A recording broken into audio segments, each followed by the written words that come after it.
ગુજરાતીમાં કહેવત છે કે મન હોય તો બાળવે જવાય, એટલે કે જો ઈચ્છા શક્તિ દ્રઢ હોય તો ગમે તેવા કપરા કામોને પણ પાર પાડી શકાય। અને આ જ શબ્દોને સાર્થક કરતી ઘટના છોટાઉદેપુરના કેલધરા ગામમાંથી સામે આવી રહી છે। સૌથી પહેલા આપણે એક દ્રશ્ય બતાવીએ। દ્રશ્યમાં સામે આવ્યું છે કે કવાંટ તાલુકાના કેલધરા ગામના દ્રશ્યો છે। લગભગ 2200ની વસ્તી ધરાવતા આ ગામમાં હાલ ખુશીઓનો માહોલ છે।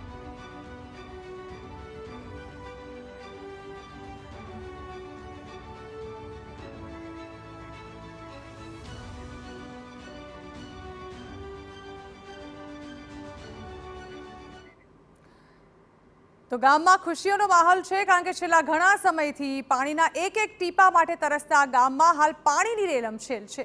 ગામના અનેક ફળિયાઓ કે જ્યાં પીવાનું પાણી પણ પહોંચતું નહોતું, ત્યાં હવે પાણી પહોંચી રહ્યું છે, અને જે ફળિયાઓમાં પાણી નથી પહોંચી રહ્યું ત્યાં પણ ટૂંક સમયમાં જ પાણી પહોંચાડવાની તંત્રએ ખાતરી આપી છે। તો હવે હકીકતમાં સમગ્ર ઘટના શું હતી તે સમજવા તમારે થોડા દિવસ પાછળ જવું પડશે। આમ તો કેલધરામાં 100 જેટલા બોર અને કુવા છે।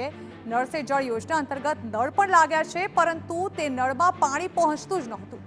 ગામની એક દીકરીના લગ્ન હતા અને પીવાના પાણી માટે ટેન્કરો મંગાવાયા। જાન આંગણે આવીને ઊભી, પરંતુ ગરમીના લીધે પાણી ખૂટી પડ્યું। પછી શું હતું? દુલ્હાને જાતે બેડા ઉઠાવ્યા, તેની સખીઓ અને ઘરની મહિલાઓને ભેગી કરી અને બાજુના ગામમાં પીવાનું પાણી લેવા સૌ ચાલી નીકળ્યા। મંગળ ફેરા લેવાય તે પહેલા પાણી માટે આંટા ફેરા કર્યા।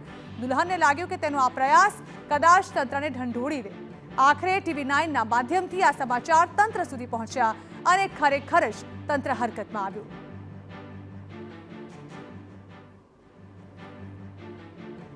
પણ ટેન્કર ને જગ ને એવું બધું પાણી લાવ્યા હતા, પણ તે ખતમ થઈ ગયું હતું। પબ્લિક વધી એટલે ખતમ થઈ ગયું, અને એટલા માટે મેં પછી એવું વિચાર આવ્યા કે મેં પાણી લેવા જ જાઉં જાતે।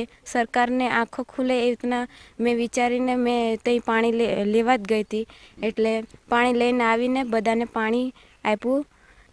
આજે જે સમસ્યા હતી તેમાં અમે પાણી નહોતું આવતું, તે પાણી આજથી ચાલુ થઈ ગયું છે।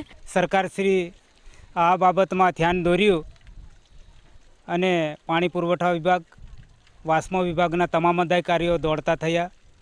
ગામની અંદર અમુક ઘરોમાં, અમુક ફળિયાની અંદર પાણી હાલ ચાલુ થયું છે, પણ અમુક કામગીરી જે પાઇપલાઇન તૂટેલી હોવાના કારણે એ ફળિયા બાકી છે, પણ એની કામગીરી પણ ટૂંક સમયમાં ચાલુ થવાની છે।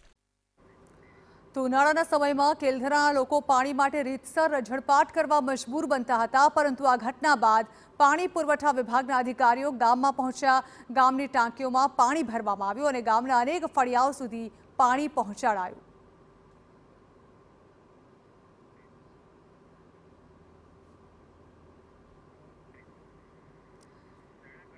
તો આમ તો સાસરે જતી દીકરીની વિદાય દુઃખથી આંખો ભીની કરી દેતી હોય છે, પણ કેલધરાની દીકરીનો પ્રયાસ ગ્રામજનોને હર્ષની લાગણીથી અને આખા ગામને પાણીથી ભીંજવી ગયો છે। છોટાઉદેપુર જિલ્લાના કેટલાક એવા વિસ્તારો છે કે જે પથરાર અને ડુંગર વિસ્તારો છે, અને જ્યાં ઉનાળાનો સમય શરૂ થાય અને જળસ્તર નીચે જતા હોય, જેને લઈને પીવાના પાણીની વિકટ સમસ્યા ઊભી થતી હોય છે। અને આ જે ગામ છે એ ગામમાં ખાસ કરીને લગ્ન સરા છે, લગ્નનો માહોલ જામ્યો છે। ગામની અંદર લગ્ન પ્રસંગો હોય અને પીવાના પાણીની જરૂરિયાત હોય એ સ્વાભાવિક છે। આપ જોઈ શકો છો કે આ જે મકાન છે ત્યાં પણ મંડપ બાંધવામાં આવ્યો છે, સામે એક મકાન છે ત્યાં પણ મંડપ બાંધવામાં આવ્યો છે।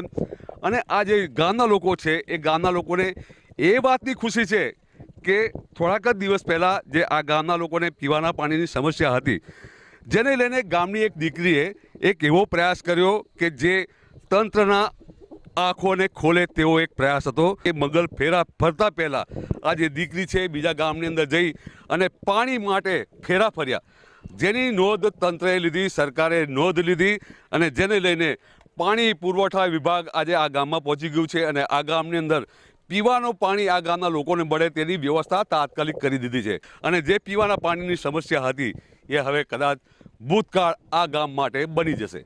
મકબૂલ મંસૂરી, TV9 છોટાઉદેપુર।